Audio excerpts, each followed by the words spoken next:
Zoom కుటుంబ సభ్యులందరికీ దేవుని నామమున బట్టి వందనాలు చెల్లించుకుంటూ ఉన్నాము. ప్రియులారా, మనము హోలీ వీక్ అనే ఈ వారంలో ఉన్నాం. పామ్ సండే దగ్గర నుండి ఈస్టర్ వరకు ఉన్న ఈ కాలమును హోలీ వీక్ లేదా పరిశుద్ధ వారము అని పిలుస్తూ ఉంటారు. మరి ఈ పరిశుద్ధ వారంలో ఏం జరిగింది అనేది మనకందరికీ తెలిసిన విషయమే. ఆదివారం నాడైతే అక్కడ అభిషేకం అనేది జరిగింది. అలాగే మరియు ఆదివారం ఉదయకాలమునైతే మట్ల ఆదివారం అంటే ప్రభువు జయ ప్రవేశ మహోత్సవం కూడా జరిగింది. ఇది ఆదివారం జరిగిన విషయం.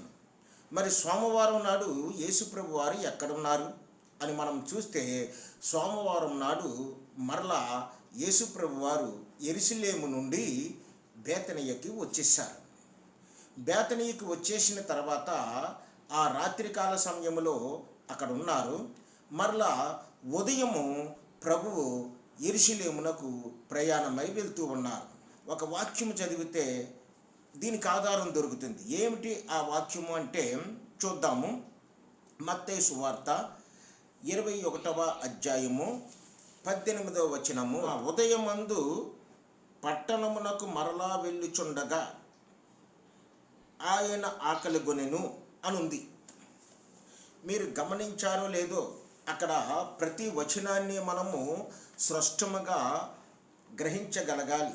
ప్రభువు వారు ఆ ముందు రోజుని బేతనీలో ఉండి యెరూషలేమునకు ఎలాగ వెళ్ళారో, ఈ సోమవారం నాడు కూడా ఆయన బేతనీయకు వచ్చేసి మరలా ఉదయకాలములో యెరూషలేమునకు వెళ్తున్నారనే విషయాన్ని ఇక్కడ మరలా అనే పదము మనకి రూఢిపరుస్తుంది. కాబట్టి సోమవారం ఉదయము యేసు ప్రభువు తిరిగి యెరూషలేమునకు వెళ్తున్నారు. ఈ యెరూషలేమునకు వెళ్తూ ఉన్నప్పుడు అక్కడ 3 విషయాలు చేశారు. ఆగండమ్మ, అక్కడ 3 విషయాలు జరిగాయి. మొదటిగా అంజూరపు చెట్టును శపించారు. రెండవది ఏమిటంటే సోమవారం నాడు ఏమేమి జరిగాయి అనేది నేను మీకు ఒక చరిత్ర ఉపాధ్యాయుడిగా మీ మెదడుల్లోనికి ఎక్కించాలని ప్రయత్నం చేస్తున్నాను. సోమవారం నాడు ఏం జరిగిందంటే వస్తూ అంజూరపు చెట్టును శపించారు.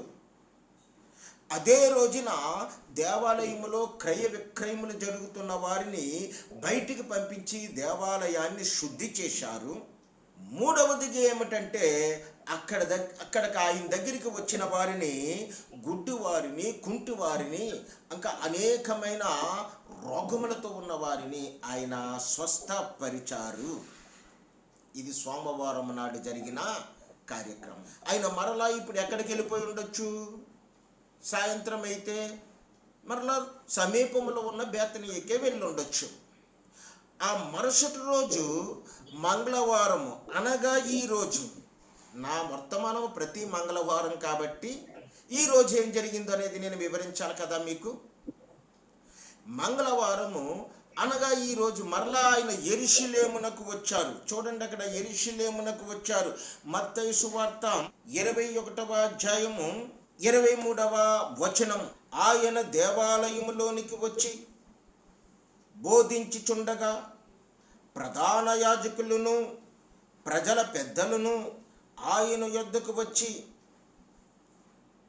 ఏ అధికారముల వలన నీవి కార్యములు చేయుచున్నావు? ఈ అధికారం ఎవడు నీకు ఇచ్చినని అడగగా, అంటే యేసుక్రీస్తు వారిని ఆయన చేసిన పనులను చూసి ఇక్కడ ప్రధాన యాజకులు, ప్రజల పెద్దలు, అక్కడ ఆయన మీద పగబట్టిన సమూహపు వారు ఆయన మరలా మంగళవారం నాడు యెరూషలేములో ఉన్న దేవాలయంలోనికి రావటము చూసి కలవరపడి ఆయన చుట్టుముట్టారు. కారణం ఏంటి? ఆల్రెడీ సోమవారం యేసు ప్రభు వారు అక్కడ వ్యాపారం చేస్తున్న వారిని బయటికి తోలివేశారు. వారి సంపాదన పోయింది కదా. ఆయన్ని ఎలాగైనా సరే ఈ యెరూషలేము నుండి ఏదో ఒక కపటోపాయం చేత బయటికి పంపించేయాలని, వెళ్ళగొట్టాలని అనేకమైన పన్నాగాలు చేస్తూ అంటున్నారు కదా. ఏ అధికారము చేత నువ్వు ఈ పనులన్నీ చేస్తున్నావు. ఏ పనులు చేశాడు ఈయన? దేవాలయాన్ని శుద్ధీకరించాడు. ఇది వ్యాపార కేంద్రము కాదు, ఆత్మ సంబంధమైన దేవాలయం ఇది. కాబట్టి ఆ దేవాలయాన్ని బాగు చేశాడు, శుద్ధీకరించాడు. అక్కడ దేవుని యొక్క తలంపులు ఉండాలని వారికి స్పృహ కలిగించాడు. కాబట్టి ఏ కారణం చేత నువ్వు ఇవి చేస్తున్నావు అంటే, మా వ్యాపారాన్ని ఏ విధంగా నువ్వు బయటికి పంపేశావు. మేము చక్కగా వ్యాపారం చేసుకుంటున్నాము, ధనాన్ని సంపాదించుకుంటున్నాము, పువ్వు చేసుకుంటున్నాము. ఈ అధికారం నీకు ఎవరిచ్చారు? ఈ అధికారం నీకు ఎవరిచ్చారు మమ్మల్ని బయటకు తోసేయమని అని అడుగుతున్నారు. ఈ మంగళవారం నాడు ఆయన దేవాలయంలో బోధిస్తూ ఉండగా ప్రధాన యాజకులను, ప్రజల పెద్దలను ఆయన చుట్టుముట్టి ఆయన్ని ఏదో విధంగా ఈ యెరూషలేము రాకుండా కట్టడి చేసి వారు యేసును బయటికి పంపించేయాలని ఎంతో ప్రయత్నాలు చేసి పలు రకాలైన ప్రశ్నలతో ఆయన్ని శోధిస్తున్నారు, వేధిస్తున్నారు. దేవుడుగా వారు వేసిన ప్రశ్నలకు ఆయన సమాధానం చెప్పగలడు. కానీ అక్కడ చెప్పిన తర్వాత ఒక వారం రోజుల్లో జరగబోయే ఆయన శిలువ అనే ఒక గొప్ప రక్షణ ప్రణాళికకు ఆటంకాలు కలగకూడదని, దేవుని అధికారంతో నేను ఈ పనులు చేస్తున్నాను అంటే వాళ్ళు ఏమంటారు? నువ్వు దేవదూషణ చేస్తున్నావు, దేవదూషణ చేసేవాడిని మోషే రాళ్లతో కొట్టి చంపాలని రాసి ఉంచాడు కదా అంటారు. నేను దేవుడికి ఉన్న అధికారంతో ఈ పనులన్నీ చేస్తున్నాను. రోగుల్ని స్వస్థపరుస్తున్నాను, కుంటివారిని బాగు చేస్తున్నాను, గుడ్డివారికి చూపునిస్తున్నాను. అలాగే మందిరము పాడైపోయింటే మందిరమునకు శుద్ధీకరణ తీసుకొని వచ్చాను అని ఆయన చెప్పగలడు. చెప్తే ఇక్కడ ఏం జరుగుతుందంటే నువ్వు దేవదూషణ చేశావు అనే నేరము ఆయన మీద మోపబడుతుంది. ప్రభు అది కోరుకోలేదు. ఇక రెండవది ఏమిటంటే, నేను మానవుడిగా దీన్ని చేశాను, సాటి మానవుడు ఇలాంటి పనులు సహిస్తాడా, అందుకే నేను చేశాను అంటే అది కూడా వారు తిరిగి ఎదురు ప్రశ్నిస్తారు. ఏమని ప్రశ్నిస్తారు? మానవుడివైతే నువ్వు ఈ కార్యాలు చేయడానికి అర్హత లేనివాడువు. ఈ కార్యాలన్నీ చూడడానికి ప్రధాన యాజకులు ఉన్నారు, శాస్త్రులు ఉన్నారు, భక్తిలో ఉన్నవారు ఉన్నారు. నువ్వు ఆఫ్టర్ ఆల్ వడ్లవాని కుమారుడు, నీకు ఈ అర్హత లేదు అని చెప్పి వారు దానిని కూడా అవరోధంగా చూపిస్తూ ఉంటారు. కాబట్టి యేసు ప్రభువు మత్తయి సువార్త 21వ అధ్యాయము 25వ వచనము ఆయన సమాధానం ఇస్తున్నాడు. యోహాను ఇచ్చిన బాప్తిస్మము ఎక్కడి నుండి కలిగినది? పరలోకము నుండి కలిగినదా, మనుషుల నుండి కలిగినదా అని వారిని అడిగాను. సరే నన్ను మీరు ప్రశ్నలు వేశారు, ఆ ప్రశ్నలకు నేను సమాధానం చెప్తాను. ముందు నేను అడిగిన వాటికి మీరు సమాధానం చెప్పండి. ఏమిటి ఆ ప్రశ్న అంటే, మనకి బాప్తిసం ఇచ్చే యోహాను నా ముందుటి కాలంలో ఉన్నాడు కదా, ఆ బాప్తిసం ఇచ్చే యోహాను బాప్తిస్మము పరలోకము నుండి వచ్చే బాప్తిస్మం మీరు నమ్ముతున్నారా, లేకపోతే ఆ బాప్తిస్మము యోహానే తగను మనుషుడిగా ఇచ్చే నమ్ముతున్నారా అని అడిగితే వీరికి ఏటా డౌట్? పరలోకము ఉంది అని చెబితే ప్రభు అంటాడు, మరైతే మీరు లేదు ఆయన హింసించారు అని అడుగుతాడు.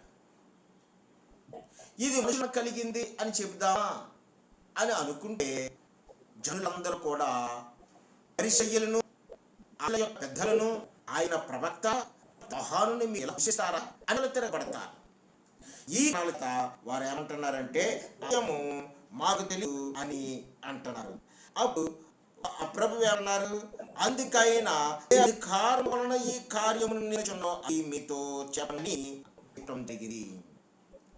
ఏ కారణం చేత నేను ఈ పనులన్నీ చేస్తున్నానో, నేను ఏ పని మీద పరలోకాన్ని విడిచిపెట్టి ఇక్కడికి నేను వచ్చానో అది నేను మీతో చెప్పవలసిన అవసరం లేదు అని అన్న భావంతో ఆయన మాట్లాడారు. ప్రియులారా, ఇక్కడ గమనించి చూసినట్లయితే మనకి ప్రభువారి యొక్క విషయము మనకి అర్థమవుతూ ఉంది.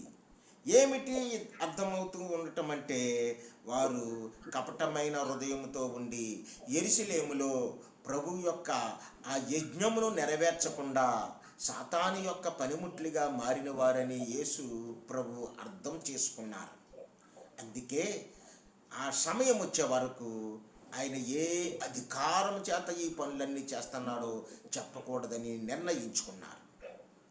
మరి ఆ రోజు మరి వారికి ఏమి చెప్పారు, ఏమి బోధించారు?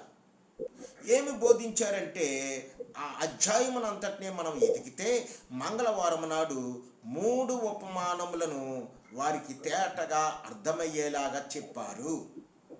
అవన్నీ ప్రభువుని గురించిన ఉపమానములు. అక్కడ దేవుని జనాంగమని పేరు పెట్టుకున్న వారు త్రోవ తప్పిపోయి దేవుణ్ణి కనుగొనలేక మరి నిర్జీవులుగా పడి ఉన్న జనాంగమునకు గుర్తుగా ఉన్న ఉపమానములుగా మనం ఎంచవచ్చు. మొదటి ఉపమానం ఏమిటి? ఒకటి, 2 కుమారులను గూర్చిన ఉపమానం అక్కడ యేసు ప్రభు వారు చెప్పారు. ఇది మత్తయి సువార్త 21వ అధ్యాయము 28వ వచనం నుండి 32వ వచనం వరకు ఈ ఉపమాన సారాంశం ఉంటుంది. రెండవది ఏమిటి? దుర్మార్గులైన కౌలుదారుల యొక్క ఉపమానం చెప్పారు. ఇది కూడా మత్తయి సువార్త 21వ అధ్యాయము 33, 44 వచనాల మధ్యలో ఉంటుంది. మూడవది ఏమిటంటే, వివాహ విందు భోజనము, తన కుమారుడు రాజు యొక్క కుమారుడైన వివాహ విందు భోజనముల యొక్క ఉపమానం కూడా చెప్పారు. ఇది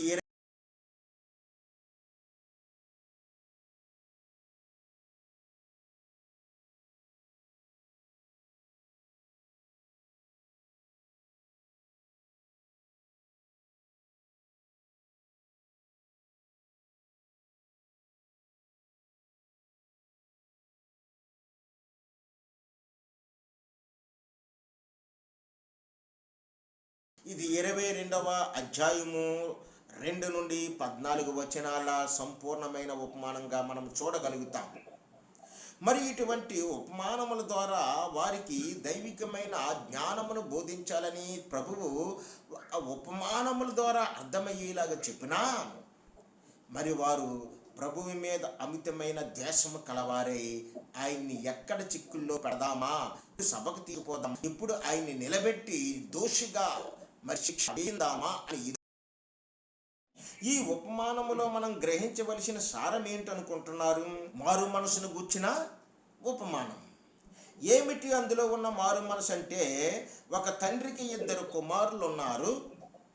మొదటి కుమారుడు తండ్రికి లోబడటానికి ఇష్టపడలేదు, తిరస్కరించే స్వభావం గలవాడు వీడు. మొదటి కుమారుని అన్నాడు, నాయనా ద్రాక్ష తోట ఉంది, నువ్వు ద్రాక్ష తోటకి వెళ్ళి అక్కడ నా పని చెయ్యి అన్నప్పుడు, నేను పోను, నీ పని నేను చెయ్యాలా అని భీష్మించి కూర్చున్నాడు. అంటే తిరస్కరించే మనసు అని. తర్వాత కొన్నాళ్ళు పోయిన తర్వాత, కొంత టైం అయిపోయిన తర్వాత మనసు మార్చుకుని, తండ్రి నేను వెళ్తాను అని చెప్పి విధేయత చూపించాడు. మరి ఈ మొదటి కుమారుడు ఎవరికి గుర్తుగా ఉన్నాడు? పాపులకు గుర్తుగా, తిరస్కార బుద్ధి ఉన్నవాడికి గుర్తుగా, దేవునికి వేరే జీవిస్తున్న వారి జీవితమునకు గుర్తుగా ఉన్నాడు. అనగా సుంకరులకు, వేశ్యులకు, అన్యులైన మనకు గుర్తుగా ఉన్నాడు. ఎవరు? మొదటి కుమారుడు. ఇక రెండవ కుమారుడు ఎవడు? తర్వాత రెండవ కుమారుడి దగ్గరికి వెళ్ళి, నాయనా నీ తమ్ముడేమో తోటలోకి వెళ్ళి పని చేయని అంటున్నాడు, నువ్వన్న వెళ్ళు బాబు అంటే, హాయిగా నేను వెళ్తాను, నీ పని చేస్తాను అని ఒప్పుకున్నాడు. కానీ చివరికి అతను వెళ్ళలేదు. వెళ్ళకుండా దేవుని పనిని నిర్లక్ష్యం చేసి దేవుడికి దూరపోయి చివరికి దేవుడికి అవిధేయుడిగా మారిపోయాడు. ఎవరంటే దేవుడికి విధేయుడైన వాడు అతనే అతిగా జనాంగానికి, ఇజ్రాయేలు దేశ జనాంగానికి గుర్తుగా ఉన్నాడు. ఇప్పటికీ కూడా ఇజ్రాయేలు జనాంగము దేవుని పనిలో నమ్ముకుంటున్నారు, కానీ రక్షణ వచ్చినప్పుడు అతను చేర్చుకుండా దేవుడికి దూరమైన జనంగా మిగిలిపోయారు. అవమానములు అన్యులైన మనసు కలిగి దేవుడికి దీక్షం ఉంది. ఆ అవమానములు దేవుని పెట్టబడిన జనులు ఇశ్రాయేలు జనులు దేవునికి ఇప్పటికీ వీధిలుగా కొనసాగే కూడా మనం చూద్దాం. ఇక్కడ రెండవ ఉపమానం చూద్దాం. రెండవ ఉపమానం దగ్గర వచ్చినప్పుడు ఆ దుర్మార్గులైన వారు ఉన్నారు. అక్కడ మత్తయి సువార్త 21వ అధ్యాయము 33వ వచనము నుండి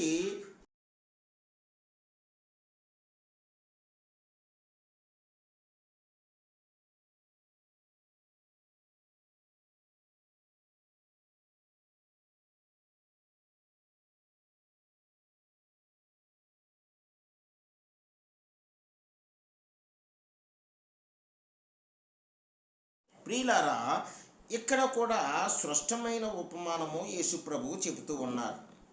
ఒక యజమానుడు ఉన్నాడు. ఆ యజమానుడికి ద్రాక్ష తోట ఉంది. దాన్ని చాలా శుభ్రంగా కంచి కట్టించాడు, రాళ్ళు ఏరించాడు, చక్కగా గోపురం కట్టించాడు. ఆ తర్వాత పండ్ల కాలం వచ్చింది, ద్రాక్ష తొట్లు తొలిపించి దానిని కాపులకి గుత్తకిచ్చాడు. అంటే మనము కౌలుకి ఇస్తూ ఉంటుంటాం కదా, మనం చేయలేనప్పుడు గుత్తకిచ్చి, ఆ కాపులకి గుత్తకిచ్చి మీరు నాకు కౌలు కట్టండి అని చెప్పి ఈయన ఇతర దేశాలకి వెళ్ళాడు. వెళ్ళినప్పుడు కోతకాలం వచ్చింది. కోతకాలం వచ్చినప్పుడు తన యొక్క దాసుల్ని పంపారు. అరే నాయనలారా, పలానా వాళ్ళకి మన ద్రాక్ష తోటని కౌలుకి ఇచ్చాను కదా, వారి దగ్గరికి వెళ్ళి మనకు రావలసిన శిస్తుని తీసుకురండి, కౌలుని తీసుకురండి అని పంపించినప్పుడు వచ్చిన వారిని ఆ కాపులు ఏం చేశారంటే పట్టుకొని వారిని కొట్టి, వారిని చంపి, వారి మీద రాళ్ళు రువ్వి హింసించారు. అరే వీళ్ళని ఎలా చేశారు, అయితే ఇంకా ఎక్కువ మందిని పంపిస్తానని చెప్పి మరలా ఇంకా ఎక్కువ మందిని పంపించాడు. వీరికి చేసినట్టే ఆ తర్వాత వచ్చిన వారు కొట్టారు, రువ్వారు. ఈ విధంగానే చేశారు. ఏం చేశారంటే వీళ్ళ దాసునితో ఎలా చేస్తున్నారు, నా కుమారుని పంపితే మా యజమానుడు కుమారుడు వచ్చాడని నా కుమారుని సమస్తారు, గౌరవిస్తారు, మర్యాద తన శిస్తుని వచ్చిన చేతిలో పెడతారు అని పంపించినప్పుడు ఆ కాపులు కుమారుని చూసి ఎలా అనుకున్నారు, అనుకున్నాము ఈ కుమారుడే స్వాక్షం ఉండాల్సిన వాడు కుమారుడు, లేకుండా చేస్తే పట్టుకుని ద్రాక్షాతోట వెలపలికి తీసుకుపోయి చంపించేస్తారు. మరి ఇవన్నీ యథాశము వారికి అర్థము ఏంటంటే ఆ యజమానుడు, ద్రాక్ష తోట యజమానుడు ఎవరంటే తండ్రి అయినా దేవుడు. ఆ కాపులు ఎవరే? ఇశ్రాయేలు జనాంగం. ఆ దాసులు ఎవరంటే తండ్రి అయిన దేవుడు పంపిన ఆ సేవకులు, ప్రవక్తలు, వాక్యోపదేశకులు. వారి దగ్గరికి వెళ్ళి ఫలములు తీసుకురమ్మంటున్నాడంటే దైవికమైన ఫలములు తీసుకుని రమ్మన్నప్పుడు వారు ఉగ్రులై వీరిని చంపారు, కొట్టారు, హింసించారు. చివరికి తన కుమారుని పంపించారు. ఆ కుమారుడు ఎవరంటే మన కోసము ప్రాణం పెట్టడానికి సిద్ధముగా ఉన్న ప్రభువైన యేసుక్రీస్తు. ఆ యేసుక్రీస్తును వారు చంపారు. చంపి ద్రాక్ష తోట వెలుపల పడవేశారు. ఇప్పుడు దేవుడు ఏం చేస్తాడు వీరిని? యేసు ప్రభు ఆ పరిసయ్యులను అడుగుతున్న ప్రశ్న. అప్పుడు ఆ పరిసయ్యులు ఏమన్నారో తెలుసా అండి?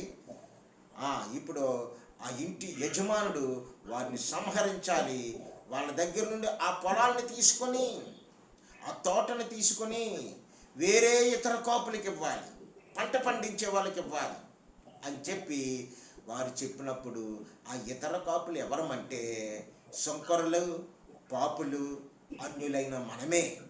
కాబట్టి ఆ ద్రాక్ష తోట అనే దేవుని రాజ్యము మన సొంతమైంది, ఇశ్రాయేలు ప్రజలకు దూరమైపోయింది. మీరు గమనించండి, ప్రతి మంచి ఈవి ముందు ఇశ్రాయేలీలకు ఇవ్వడానికి దేవుడు చూశాడు. వారు తృణీకరించినప్పుడు అది అన్యులమైన మనకొచ్చింది, పాపులమైన మనకొచ్చింది, శంకరులమైన మనకొచ్చింది.